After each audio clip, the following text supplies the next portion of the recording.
आज के क्लास में हम लोग कोऑर्डिनेट ज्योमेट्री को देखेंगे, क्योंकि अब आप लोग का 10वीं का एग्ज़ाम बहुत ही नज़दीक आ चुका है। तो अब हम हमारी तैयारी टू द पॉइंट होनी चाहिए, और अब जो हम तैयारी करेंगे तो सिर्फ एग्ज़ाम के दृष्टिकोण से करेंगे। पढ़ने के लिए हमने बहुत सारे पढ़ाई कर लिए हैं, अब आपका रिवीजन स्टार्ट हो चुका है। तो अब जो हम पढ़ेंगे, अब की जो हमारी तैयारी होगी एग्ज़ाम की, तो तैयारी के लिए हम क्या करेंगे, हमें देखना है, हमें उस चीज़ों को देखना है जो परीक्षा में पूछा जाएगा। हमें पूरे समुद्र को उपसने की आवश्यकता नहीं है, अब हमें तालाब को उपसने से भी काम हो जाएगा। ठीक है, यानी अब हमें टू द पॉइंट तैयारी करनी है, और इस तरह से तैयारी हम इस तरह से करें कि कम समय में बेहतर अंक ला सके। और चूंकि आपका सिलेबस एंड हो चुका है, और इसके बाद अब रिवीजन में हम लोग आपका जो हमारा आज का जो टॉपिक है कोऑर्डिनेट ज्योमेट्री, इससे 10 मार्क्स के हैं, और इसी तरह से आपको रेगुलरली क्लासेज लगेगी। 3-4 क्लासेज में आपको पूरा 10 नंबर आपको कवर करा दिया जाएगा, और इसमें सिर्फ टू द पॉइंट, सिर्फ एग्जाम के दृष्टिकोण से हम पढ़ाएंगे, न कि कॉन्सेप्ट के दृष्टिकोण से। और अभी से लेकर के आप लोग एग्जाम तक ऐसे ही रेगुलर आप लोग जुड़े रहिए, निश्चित ही आपको जो है मैथ में 100 में 100 मार्क्स जरूर आएगा। चलिए, तो सबसे पहले थोड़ा सा जान लेते हैं नियामक ज्यामिति को। नियामक ज्यामिति क्या है? तो जो ज्यामितीय प्रश्न है उनको बीजगणितीय तरीके से हल करने की जो गणित की शाखा है उसे क्या कहते हैं? नियामक ज्यामिति कहते हैं, कोऑर्डिनेट ज्योमेट्री कहा जाता है। नियामक ज्यामिति के जनक रेने दकार्ते हैं, जिन्होंने 1637 ईस्वी में जो है इस गणित की शुरुआत की थी। उन्होंने ज्यामितीय प्रश्नों को बीजगणित के समीकरणों द्वारा जो है हल किया था। चलिए थोड़ा सा देख लेते हैं इस पे। ये जो आपका आज का टॉपिक है क्या, नियामक ज्यामिति, इससे 10 मार्क्स आपको जो है पूछे जाते हैं। और क्योंकि अभी जो है हमें, आप जानते हैं 100 में से 50 को ऑब्जेक्टिव का ही जवाब देना रहता है, यानी क्वेश्चन की संख्या डबल हो जाती है। तो कर सकते हैं इसमें जो है 15 नंबर का भी क्वेश्चन आप अटेम्प्ट कर सकते हैं, 15 से 17 या लगभग 20 के अप्रॉक्स भी आप जा सकते हैं सिर्फ नियामक ज्यामिति से, क्योंकि आपको 50% क्वेश्चन छोड़ना रहता है। 2 नंबरी में भी आप 50% क्वेश्चन छोड़ते हैं, 5 नंबरी में भी छोड़ते हैं, और 1 नंबर वाले क्वेश्चन में भी आप 50% छोड़ते हैं। तो इस हिसाब से वैसे तो पूछा जाता है 10 नंबर से, लेकिन आप इसको अगर तैयारी करें तो 10 के बदला 20 आपसे इसे ले आइएगा। चलिए इसमें से देखिए, जो आपका 1 नंबर में 1 नंबर में जो है आपको जो क्वेश्चन पूछा जाता है वह होता है आपका बिल्कुल बेसिक से होता है, कॉन्सेप्ट से ही होता है, जो कि आप लोग 9वीं में पढ़ चुके हैं। चलिए सबसे पहले यह जो है अभी ब्लैक बोर्ड, यह सीधा जो है इसको क्या कहा जाता है? समतल कहते हैं। क्या कहते हैं? समतल कहते हैं, प्लेन कहते हैं।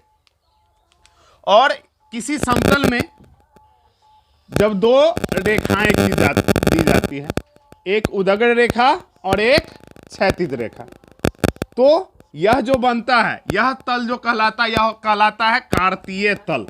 क्या कहलाता है?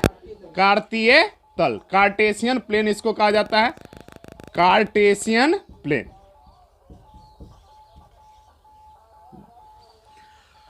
कार्तीय तल में जो क्षैतिज रेखा खींची जाती है, कार्तीय तल में क्षैतिज खींची गई रेखा को क्या कहते हैं? एक्स अक्ष कहते हैं। या क्षैतिज तल में, कार्तीय तल में उदग्र खींची गई रेखा को वाई अक्ष कहा जाता है।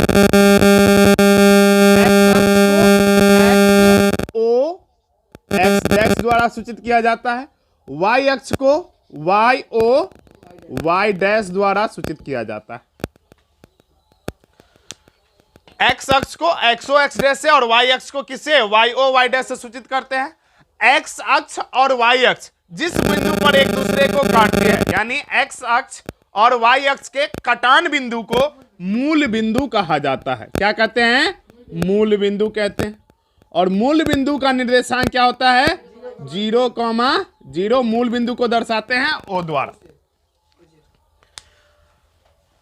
वाई अक्ष के दाईं तरफ, वाई अक्ष के दाईं तरफ एक्स के प्लस वाले मान रखे जाते हैं, और वाई अक्ष के बाईं तरफ कौन सा मान रखा जाता है?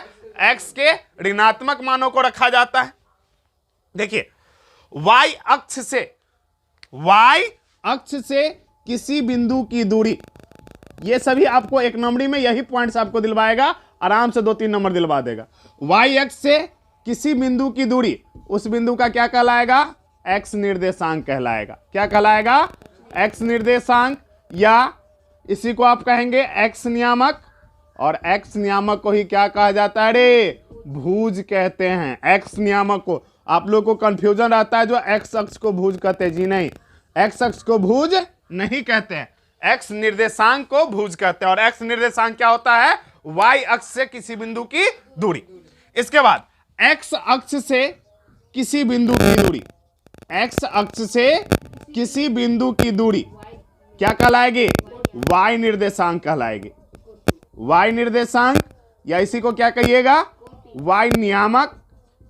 और वाई निर्देशांक को ही क्या कहा जाता है? कोटि कहा जाता है। देखिए टू द पॉइंट, बेसिक यही रहता है। बेसिक अगर आपका कंप्लीट हो गया तो इसमें हो गया। अगर आपको भुज पूछ देगा तो भुज पूछेगा, इसका मतलब किसका मान देना हमको? एक्स निर्देशांक का। और एक्स निर्देशांक क्या होता है? वाई एक्स से किसी बिंदु की दूरी। और एक्स से किसी बिंदु की दूरी को क्या कहते हैं? वाई निर्देशांक या कोटि कहते हैं। ठीक है, कोई दिक्कत यहां तक? अब देखिए जो एक्स नियामक है, एक्स नियामक को रखते हैं या भुज को कहां सूचित किया जाता है? तो एक्स अक्ष पे। भुज कहां पे होता है? एक्स अक्ष पे। और कोटि कहां पे होता है आपका? वाई अक्ष पे।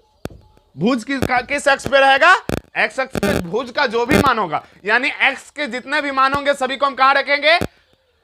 यहां जो क्षैतिज रेखा खींची गई है एक्स अक्ष पे, ठीक है। और वाई के मान को उदग्र रेखा यानी कि वाई अक्ष पे रखा जाता है।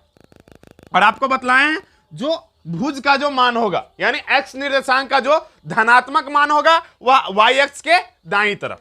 दाईं ओर कौन सा होगा?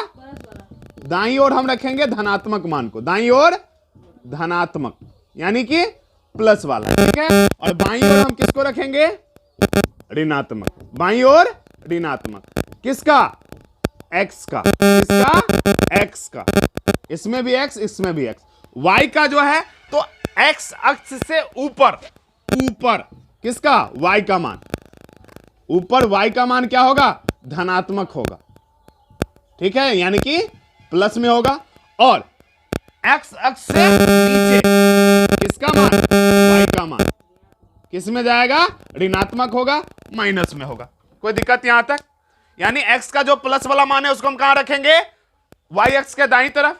वाई के प्लस वाले मान को एक्स अक्ष से ऊपर, एक्स के माइनस वाले मान को वाई अक्ष के बाईं ओर, और वाई के माइनस वाले मान को एक्स अक्ष से नीचे की ओर रखते हैं। यहां तक कोई दिक्कत? चलिए, यानी एक्स का जो प्लस वाला मान है, अगर मान लीजिए ये जो है मापांक जो है 1 है, तो ये 1 2 3 ये सारे प्लस में आ जाएंगे। फिर इधर क्या हो जाएगा? -1 -2 -3 -4। जहां तक आपको आवश्यकता हो 3 का चिन्ह लगाओ, उधर उतना हम बढ़ा सकते हैं।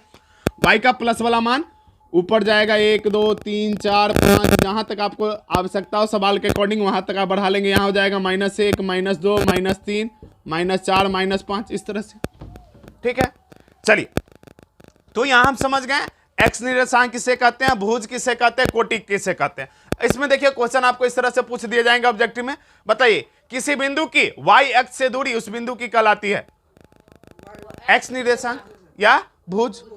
किसी बिंदु की वाई अक्ष से दूरी तो आपका हो गया, किसी बिंदु की एक्स अक्ष से दूरी कहलाती है वाई निर्देशांक या कोटि। आपको जो भी ऑप्शन मिले आपको दे देना है, ठीक। तो चलिए यहां तक हम लोग समझ गए भुज किसे कहते हैं, कोटि किसे कहते हैं। अब चलिए, अब हम लोग देखते हैं निर्देशांकों के चिन्ह को। इस पे भी आधारित आपको क्वेश्चन रहते हैं, जो आपको कोई बिंदु दे देगा, कोई निर्देशांक दे देगा। एक पॉइंट और ध्यान में रखिएगा, किसी भी बिंदु की स्थिति जब कार्तीय तल में दर्शाई जाती है तो उस बिंदु का यदि भुज जो है एक्स हो, भुज क्या हो? एक्स हो, और कोटि वाई हो, तो उस बिंदु, अगर मान लीजिए वह बिंदु अगर पी है तो पी का जो निर्देशांक होगा उसे हम लिखेंगे एक्स कॉमा वाई। कभी भी जो भुज का मान होता है वह पहले लिखा जाता है और कोटि के मान को बाद में, और छोटे ब्रैकेट के अंदर कॉमा के साथ उसको सेपरेट किया जाता है, अलग अलग किया जाता है, ठीक है।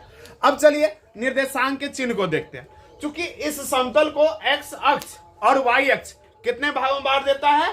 4 भागों में, 1 2 3 4 भागों में बांट देता है। और इसमें से प्रत्येक भाग जो है सो कहलाता है आपका चतुर्थांश। क्या कहलाता है?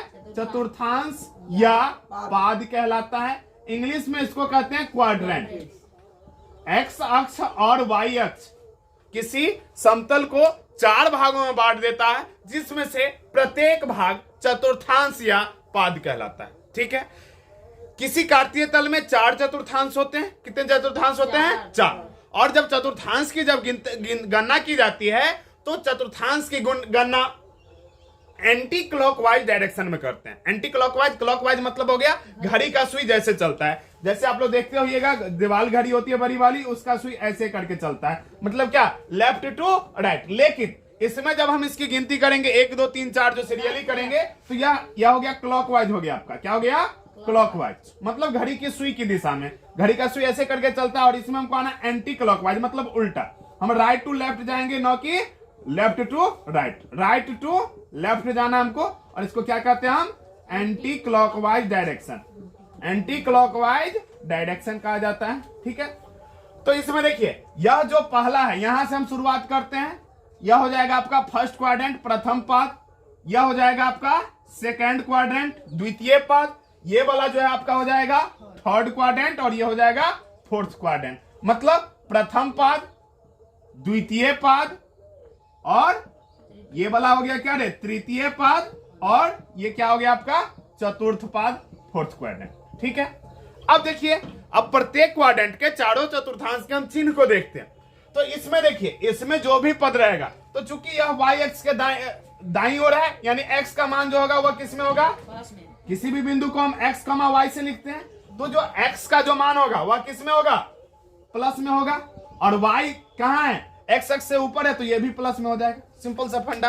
नहीं, अब ये वाला क्षेत्र देखिए, तो यहां जो बन रहा है ओ एक्स डैश वाई या एक्स डैश ओ वाई, ठीक है। तो इसमें देखिए यह जो है वाई एक्स से बाईं तरफ है, यानी एक्स का मान किस में होगा? माइनस में, और वाई का मान प्लस में।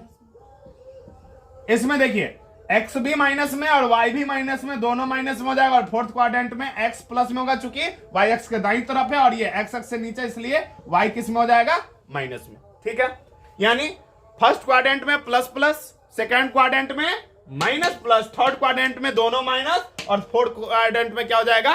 Plus minus. यानी कुछ पॉइंट्स आपको हो गए।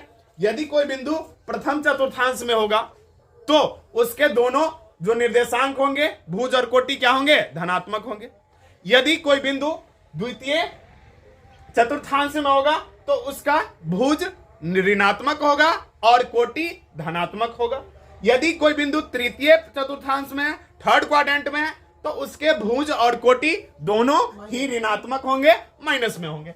इसके बाद यदि कोई बिंदु फोर्थ क्वाड्रेंट में है तो उसका जो भुज होगा वह धनात्मक होगा और कोटि क्या होगा? ऋणात्मक होगा। चलिए देख लेते हैं इस पे किस तरह से सवाल पूछा जाता है।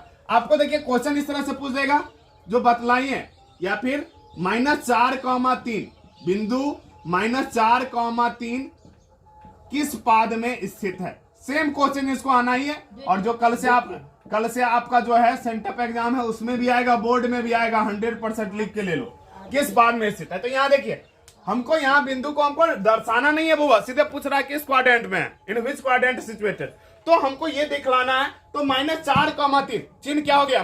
एक्स का चिन्ह क्या है? माइनस, और वाई का चिन्ह क्या है? प्लस। और माइनस प्लस किसमें है रे? सेकेंड क्वाड्रेंट में। खटाक से लगा देंगे द्वितीय पाद में, जो भी आपको ऑप्शन रहेगा, 4 ऑप्शन रहेंगे, उसमें द्वितीय पाद लगा देना, ठीक है। अगर मान लीजिए आपको पूछेगा -2, -5, भुज कोटि दोनों ऋणात्मक किसमें होता है? तृतीय में होता है, ठीक है। और मान लीजिए 4,6 है, दोनों प्लस में है, किसमें? प्रथम में हो जाएगा, फर्स्ट क्वाड्रेंट में हो जाएगा।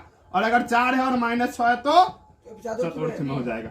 इसमें कोई दिक्कत नहीं। चलिए, इसके बाद आपको कुछ और क्वेश्चन दे देंगे। क्वेश्चन आपको इस तरह से रहेगा, जो अगर जो है कोई बिंदु का निर्देशांक 4,0 है तो यह बिंदु कहां स्थित होगा? 4,0 कहां स्थित होगा कार्तीय तल में? बताइए तो देखिए ध्यान रखना है कुछ पॉइंट्स को। किसी बिंदु का अगर x निर्देशांक 0 हो, x 0 हो, अगर x निर्देशांक, और x निर्देशांक को हम क्या कहते हैं? भुज कहते हैं। क्या कहते हैं? भुज। भुज अगर 0 हो गया तो वह बिंदु कहां होगा? तो बिंदु कहां होगा? y अक्ष पर होगा। बिंदु y अक्ष पर होगा, ठीक है।